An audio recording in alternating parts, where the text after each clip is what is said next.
Bonjour, cette deuxième capsule vidéo sur l'aire des figures planes te permettra de vérifier tes réponses que tu vas trouver dans la zone CEC. Pour ce faire, tu auras besoin évidemment de tes notes de cours sur le panorama 10 puisque nous allons compléter les pages 4 à 8 ensemble.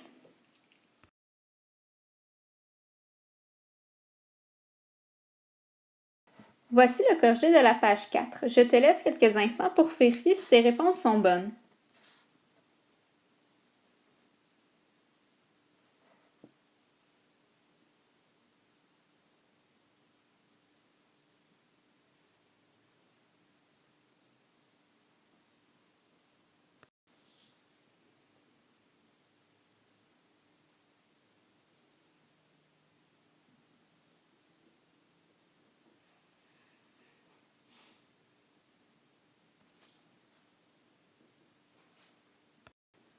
À la page 5, nous souhaitons appliquer les notions vues précédemment.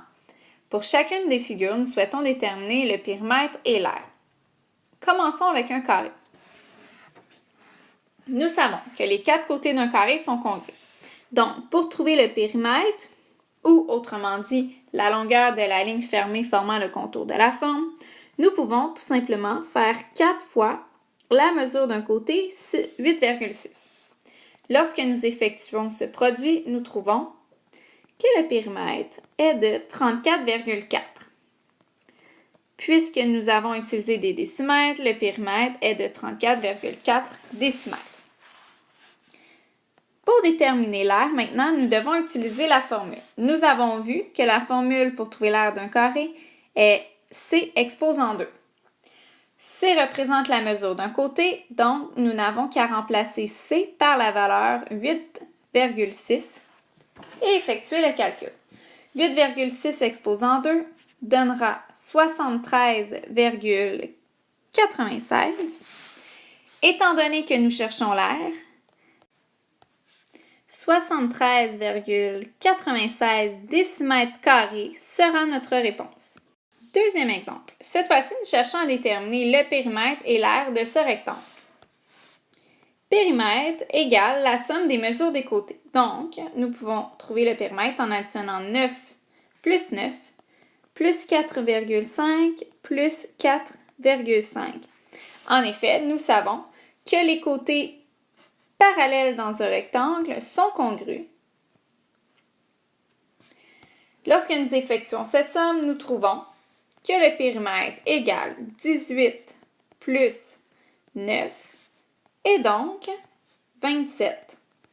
Alors la réponse sera 27 cm puisque les mesures étaient données en centimètres. Nous devons désormais déterminer l'aire. Encore une fois, pour trouver l'aire, nous allons appliquer la formule. Nous avons vu que la formule pour trouver l'aire d'un rectangle est base fois hauteur. Identifions la base. Nous pouvons dire que le segment ici est la base et que le segment qui lui est perpendiculaire est la hauteur. Donc, dans notre calcul, cela donnera base 9 fois la hauteur 4,5. 9 fois 0,5 donne 40,5. Donc, l'aire sera donc 40,5 cm². Maintenant, nous souhaitons déterminer le périmètre et l'aire de ce parallélogramme.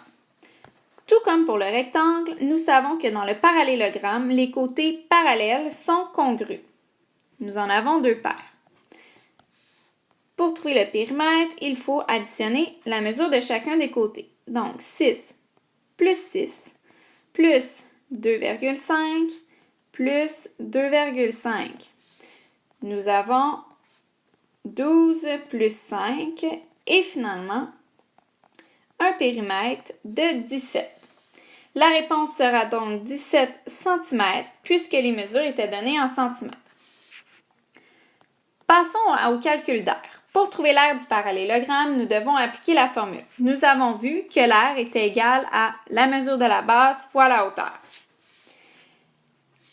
Dans ce cas-ci, nous pouvons considérer ce segment comme étant la base. Nous savons que la hauteur est un segment perpendiculaire à la base, donc c'est le segment ici qui mesure 2 cm.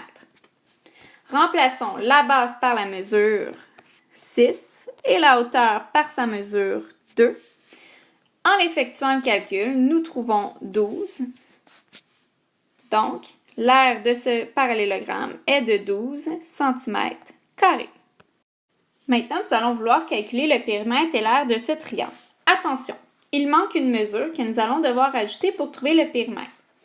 En effet, vous allez constater par vous-même que nous avons seulement la mesure de deux côtés et que pour trouver le périmètre, nous devons additionner la mesure de chacun des côtés. Alors, je vous donne cette mesure. Cette mesure est 3,5 cm. Maintenant que nous l'avons, nous allons pouvoir déterminer le périmètre. Périmètre égale donc 5 plus 4 plus 3,5. Lorsque nous effectuons cette somme, nous allons trouver un périmètre de 12,5 cm.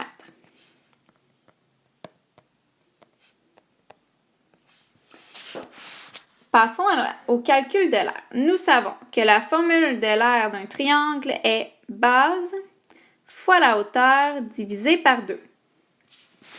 Nous savons que la base est le segment qui est perpendiculaire à la hauteur. Donc, nous avons ici la base et le trait ici, c'est la hauteur puisqu'il est perpendiculaire à la base. Remplaçons par les valeurs. Donc, la base vaut 4, on remplace par 4. La hauteur vaut 3, donc on remplace par 3 et on doit diviser le tout par 2.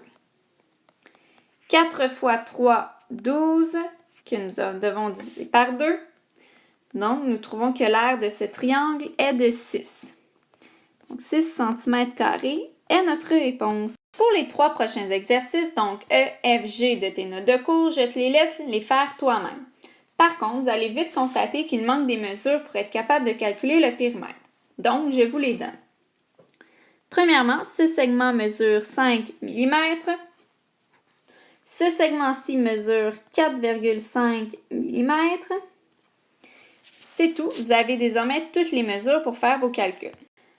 Dans cet exercice, il manque également deux mesures afin que vous puissiez calculer le périmètre. Une première mesure de 10,5 mètres et une seconde de 4,2 mètres. Dans cet exercice, il ne manque qu'une seule mesure afin que tu puisses calculer le périmètre. Cette mesure est de 2,8 décimètres. Nous vous souhaitons un bon travail en espérant que tout se passe bien.